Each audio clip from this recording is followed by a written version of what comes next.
Para Todos de hoje leva você para os musicais do cinema de Hollywood. Não saia daí!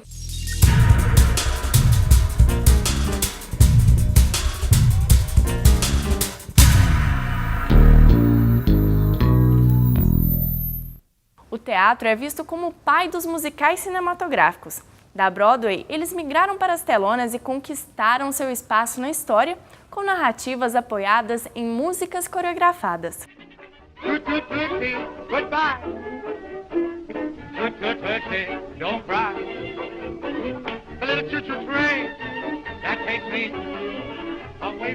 O Cantor de Jazz ele é considerado o primeiro filme falado.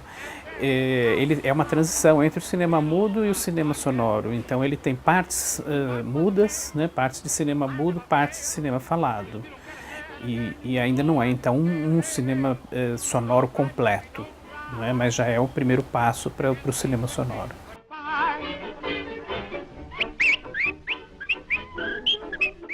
Os musicais é um gênero tipicamente americano, né, que tem início nos anos 20 ainda, né, e vem do teatro da Broadway, né, dos grandes espetáculos musicais da Broadway que vão depois ser encenados no cinema. Então começa no cinema, praticamente no cinema mudo. Ainda temos musicais, já temos musicais no cinema mudo, embora não fosse música gravada na película. E depois nós temos os grandes musicais do cinema dos anos 30, em preto e branco, né? Filmes muito bem coreografados, com grandes produções, já explorando essa dimensão do cinema falado, né?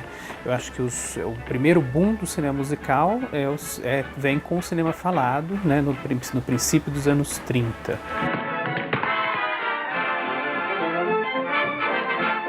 No cinema dos anos 30, né, alguns nomes se destacam, né, Fred Astaire, Ginger Rogers, começam, né, ainda no cinema em preto e branco, nessa transição, né, do cinema falado para o cinema musical. E depois nós temos o Busby Berkeley, que era o grande diretor daquelas coreografias geométricas, né, que também começam nos anos 30. E esses musicais vão se tornando cada vez mais glamurosos, cada vez mais bem produzidos, até o advento da cor, né, e o apogeu do Technicolor, né? No Technicolor é que os musicais ganham assim, toda a dimensão, né, de um grande espetáculo. Cenários, coreografias, né, e o esplendor, né, do colorido em filmes como Sinfonia de Paris, O Pirata, do Vincent Minnelli, filmes do Stanley Donen, filmes como Cantando na Chuva, né, Gene Kelly, enfim, são os grandes nomes mais conhecidos, né, do musical americano nessa fase de ouro dos anos 40, 50.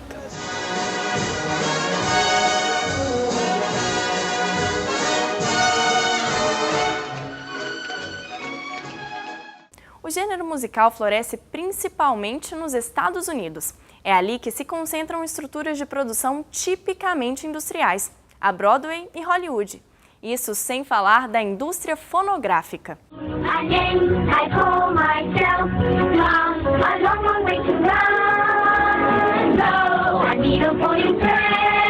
O musical floresceu nos Estados Unidos, no cinema americano, devido a uma série de circunstâncias, né? Primeiro, a tradição da Broadway, né, que já era uma tradição de teatro de longos anos, né, que já era um sucesso, né? Depois isso passa para o cinema e a gente tem Hollywood que sustenta, né, essa estrutura do musical. Ela é muito pesada, né? Precisa de grandes produções. Eu acho que só o cinema americano era capaz de manter, digamos, essa estrutura pesada, né, do musical.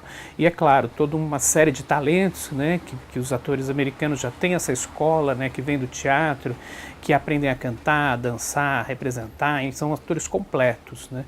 Então isso facilita também a criação dos musicais. Eram filmes que vendiam o American Way of Life e que ajudavam a vender produtos e a moda do mundo capitalista. Nos anos 50, né, que é a época da Guerra Fria, o apogeu da Guerra Fria, nós temos o musical como também uma espécie de vitrine do American Way of Life, né? Por quê? Porque contrapõe a um sistema de consumo em que as pessoas estão felizes, consumindo, cantando, dançando, né, a um sistema sombrio, totalitário, como era o da União Soviética. Então eles funcionam também como uma espécie de vitrine para o Ocidente. Vejam como é melhor viver no Ocidente, né, do que num sistema comunista, fechado, repressivo, totalitário. Red is dead, blue is through, green's obscene, brown's taboo, and there is not the slightest excuse for plum abuse. Oh, chartreuse. Funny Face é um exemplo, né, desse glamour, né, que Hollywood dissemina, né, através dos musicais, com uma Audrey Hepburn adorável, né, e com um estilo, né, muito sofisticado, de fotografia inclusive, né, do Stanley Donen, com coreografias muito bonitas. Eu acho que é um dos grandes exemplos assim, do fascínio que o musical exerce. Os cantores não ficaram para trás e se aventuraram pelo gênero.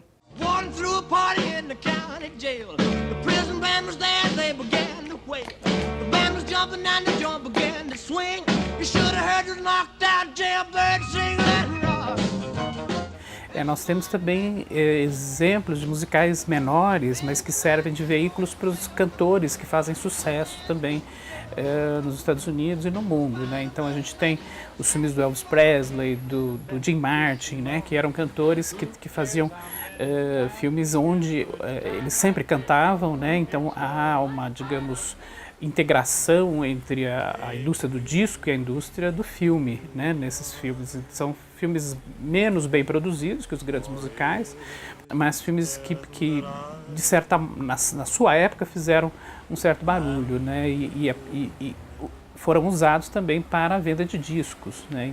E esses cantores, eles muitas vezes desempenharam bem os seus papéis. Eu acho que eles representaram bem também no cinema. Depois de anos de sucesso, o modelo clássico do musical-espetáculo dá lugar a produções alternativas. Já nos anos 60, há uma decadência do musical, embora haja grandes musicais ainda sendo produzidos, né, como West Side Story, por exemplo, do Robert Wise, mas já são filmes em que você nota a introdução dentro desse musical que antes era uma caixinha de surpresas, uma caixinha musical, uma coisa assim completamente isolada da sociedade. Você nota o início de críticas sociais, não é? Por exemplo, no West Side Story é um Romeu e Julieta, mas dentro de uma história situada em gangues, né? De jovens delinquentes. Então a gente já tem assim crítica social dentro do musical, e aí começa a decadência também do musical, porque aí a realidade começa a invadir essa caixinha fechada, né, de música e de pura alegria e de pura felicidade que era o musical dos anos 40 e 50. Então nós já temos a invasão do mundo e da realidade no musical. E aí surgem musicais políticos, musicais sociais, musicais de diferente formato, né, como o Cabaré, né, que já tem a questão do nazismo, do antissemitismo, do racismo, enfim, várias manifestações que não eram comuns nos musicais dos anos 40 e 50.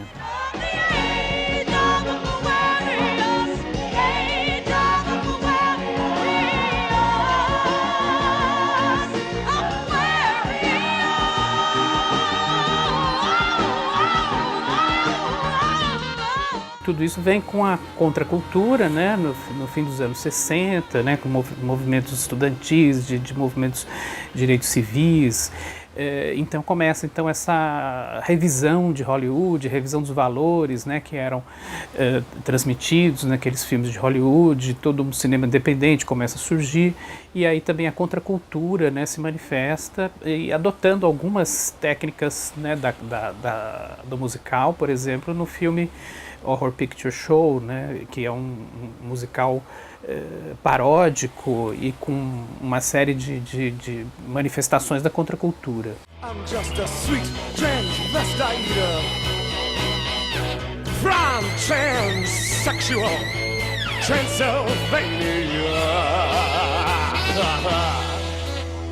Why don't you stay for the night?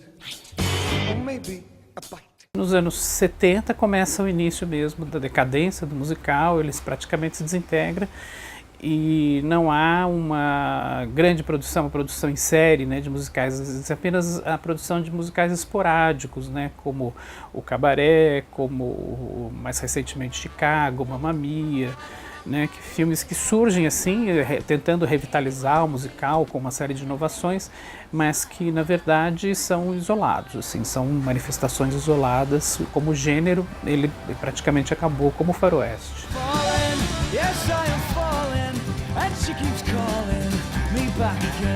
E não é que durante toda essa trajetória os musicais acabaram influenciando outros gêneros? Desde o começo do sonoro, né, o Walt Disney, por exemplo, desejava fazer animações musicais, né? Então a gente tem as Silly Symphonies, que são animações musicais. Depois os outros grandes estúdios americanos vão adotar também esse formato, né, de animação musical com Merry Melodies, né, e outras séries de filmes em que a música, né, é, digamos, ilustrada pela animação, de forma que o desenho se integre à música, né, há uma integração perfeita, né, da imagem e do som. E isso é uma influência também do musical. O Para Todos fica por aqui. Reveja nosso programa pelo site ufmg.br/online/TV. Até a próxima!